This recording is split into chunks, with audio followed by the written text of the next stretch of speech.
Well, good morning to everyone. My name is Lonnie King. I am the chair of the Institute of Medicine's Committee on Identifying and Prioritizing New Preventive Vaccines for Development, now entering its second phase of work toward developing a decision support software that we term Smart Vaccines. It's my great pleasure to welcome all of you here this morning to a very historic building, one that's just been recently restored here in the National Academy of Sciences. It's the first time I've been in it since its restoration. It's quite attractive. This is part of our committee deliberation that's an open session, and as such, I'd like to inform you of the following.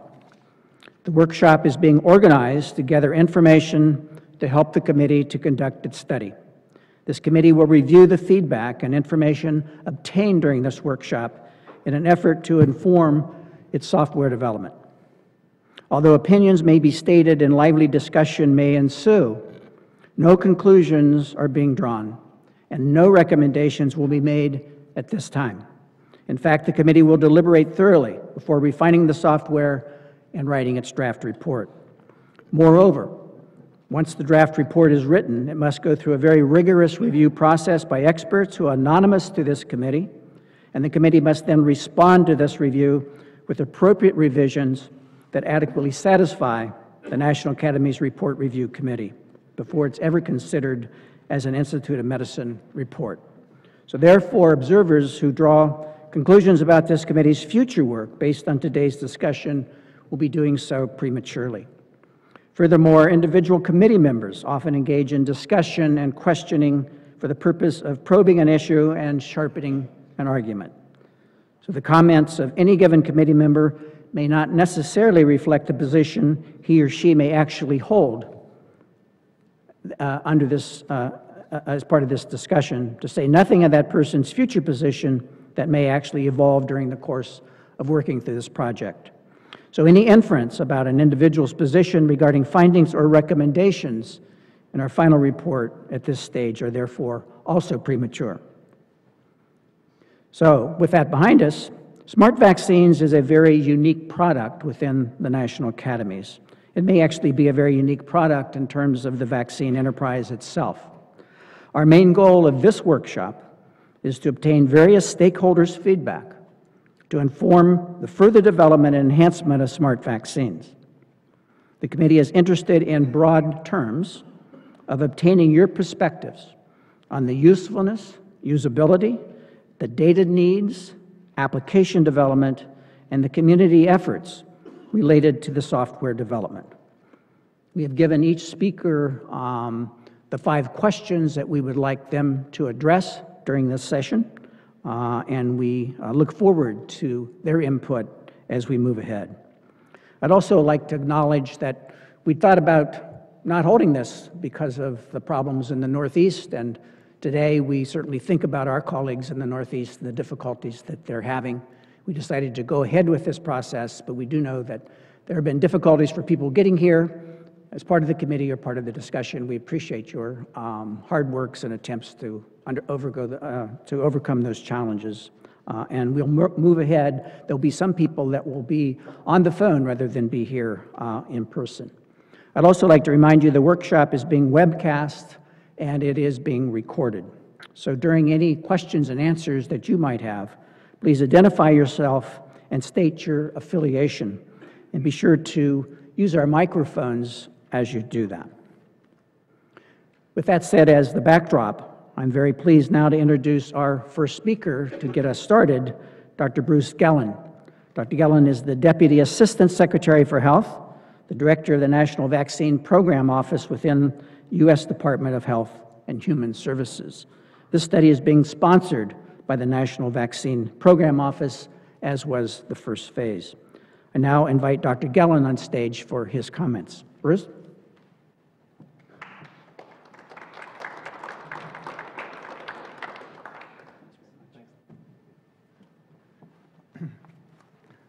Dr. King, thank you, and thank the committee for the work you've done in the past and the work that's ahead of you. I also want to thank the IOM staff for keeping this all organized and keeping the sponsors informed of what's happening and also to thank those of you who are assembled here today to give us your thoughts and feedback about this project. So I'm really pleased to have the opportunity to address you today. As you know, the idea for this project emerged when we were updating the National Vaccine Plan in 2010. We recognized that this was one of the priority areas, and one of the top 10 priority areas that was discussed by both the federal interagency group as well as a range of stakeholders as embodied by the National Vaccine Advisory Committee. At the initiation of the first phase of the project, we also had input from a number who are here today, including global institutions, to make sure that the project that we were embarking on was something that they thought could be useful to them. In fact, this work was embedded into the Decade of Vaccine Collaboration's Global Vaccine Action Plan that was endorsed by the World Health Assembly last May. As you probably know, the vision for the Decade of Vaccines is that of a world in which all individuals and communities enjoy lives free from vaccine-preventable diseases. The mission is to extend by 2020 and beyond the full benefits of immunization to all people, regardless of where they're born, or who they are, or where they live. As part of its strategic objective on innovation in vaccine research and development, the Global Vaccine Action Plan acknowledged that the Decade of Vaccine Collaboration had not undertaken a disease prioritization exercise, but in fact the WHO had conducted a detailed study of disease prioritization, but the Institute of Medicine is in the process of developing a model designed to assist decision makers in prioritizing preventive vaccines based on health, economic, demographic, programmatic, and social impact criteria, as well as scientific, technical, and business opportunities. Given the impact that immunization programs here and around the world have had on health and well-being in so many populations, we wanted to see how that impact could be extended in the next generation of vaccines, and felt the development of a decision tool could foster discussions among the stakeholders. The National Vaccine Programs Office's decision to sponsor this work was also based on the desire to bring this discussion of priority setting into a more public discussion and to enable a range of stakeholders to participate in this conversation. It's a topic that's being grappled with by vaccine and biotechnology companies, large and small, research scientists, and those who fund science, business, and vaccine programs, the latter in the context of the healthcare systems in which they reside. Therefore, we see this as an exploration into a new approach to decision-making and commend the committee for the direction that they've taken. At the same time, we wanted to be sure that those who are potential users of this model have an opportunity to help and shape its development. That's the purpose of the meeting today, and I commend the IOM and the committee for bringing you today and the range of stakeholders that are here. Needless to say, decisions are not now being postponed as the community waits for this tool to be refined. But given the historical role that vaccines have played in individual and community health, the expanding range of scientific and technical opportunities, and the reality of resources, we believe that the process of priority setting will be enhanced with such a tool, and making it this way, it should foster greater transparency in decision-making by all, as we have to articulate the basis for these decisions. In committee speak, these are the many attributes which you've laid before us. And at the same time, it allows for new conversations about what vaccines for what diseases and conditions may be desirable for a range of populations in different settings, and what the trade-offs may be. Such a tool will inevitably generate lists that will differ depending on where you sit, but it should allow all to see the basis on which those lists are constructed by laying out these key assumptions, a blend of data and values. The initial report offers a number of important disclaimers that I think are worth highlighting here today that are really featured in your report. So the first was that because this decision maker may represent different constituencies, their criteria for prioritizing candidate vaccines are likely to differ as well. Further, each of the selected criteria can be valued and weighed differently in the prioritization process. A disclaimer, but as always, the devil is in the details. There's one more disclaimer that you put in the first report that's worth emphasizing to all that are assembled here and are listening in, particularly as many may be more familiar with the past work of IOM committees in this area. So, as it says in your report, by design, smart vaccines offer offers users considerable flexibility in specifying the attributes and the rank order to determine the final prioritization score. Among other things, that means that Smart Vaccines does not produce one unique list of priorities among vaccine candidates, and unlike the predecessor IOM reports in 1985 and 2000, the rankings are sensitive to the choice and the order of attributes and to the trade-offs the use is willing to accept in determining these priorities. And so finally, so all are clear about this next phase. Let me review the statement of tasks, not only for what the task is before you, but how we got here, and to look again at the first phase of work that's now been completed. So as you can see, there were 4 tasks in that report. The first was to review domestic and global research and development prioritization activities relevant to identifying new preventive vaccine targets.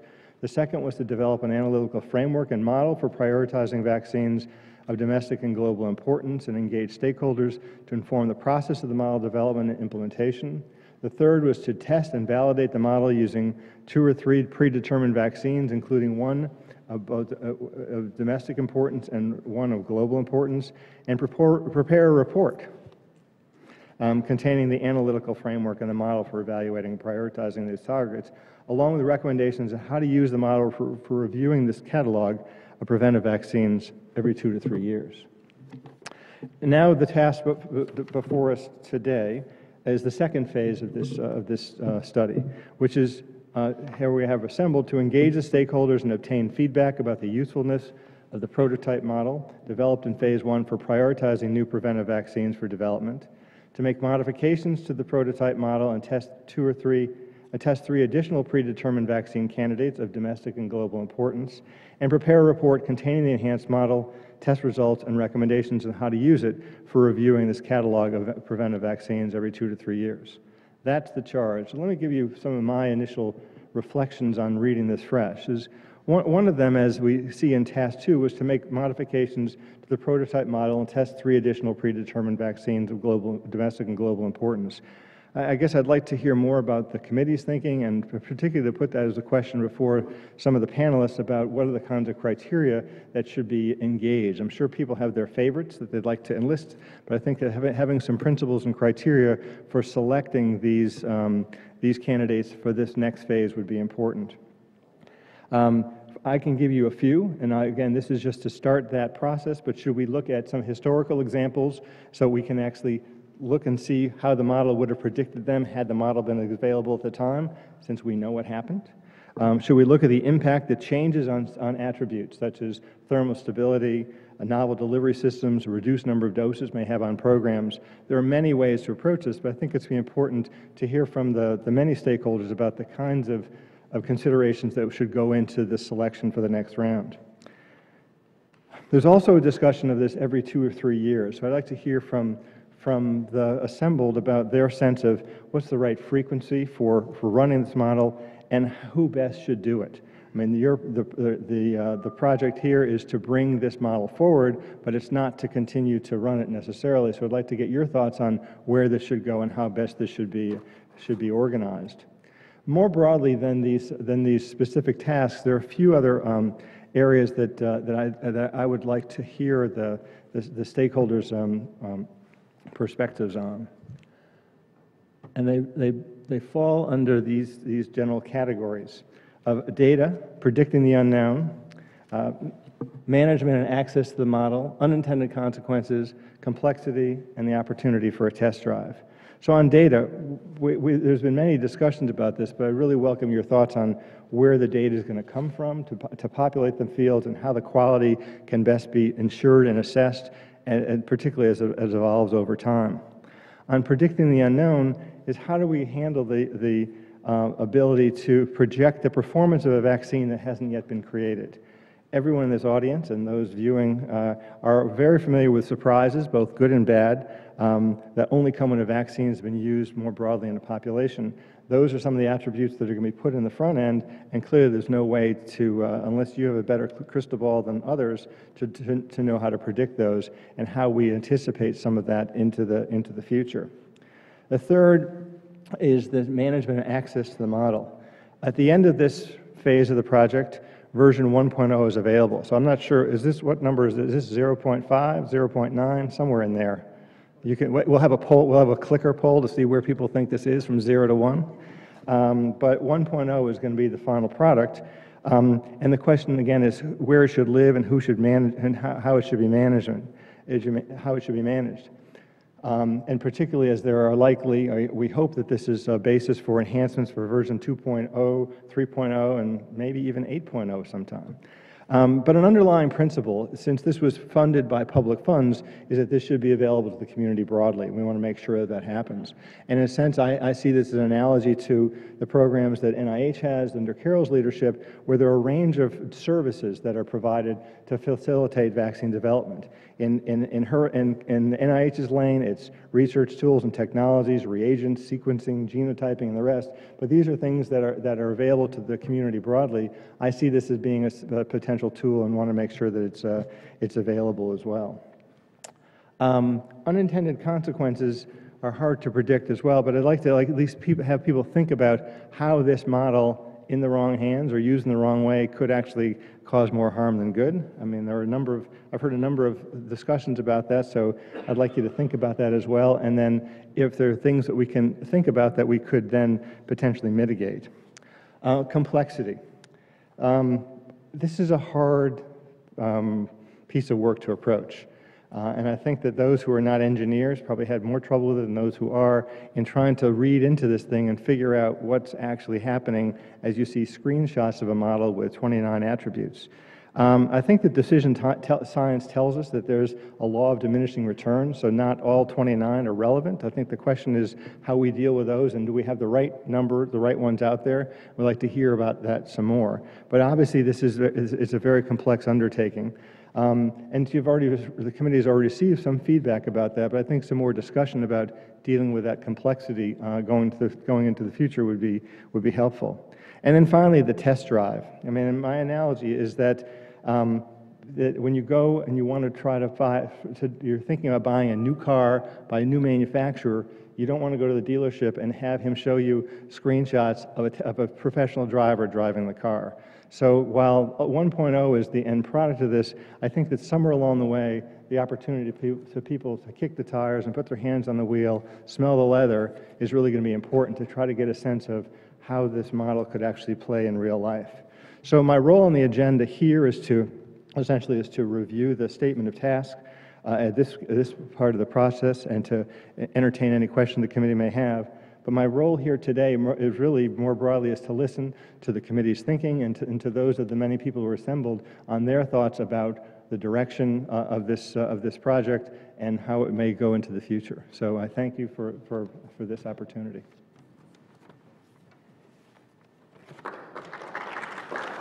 Okay. Yeah, any questions for me? From the committee. The rest can wait. Okay, well, I'll be here through the day, so if they come up, I'm available. So thanks. Thanks very much.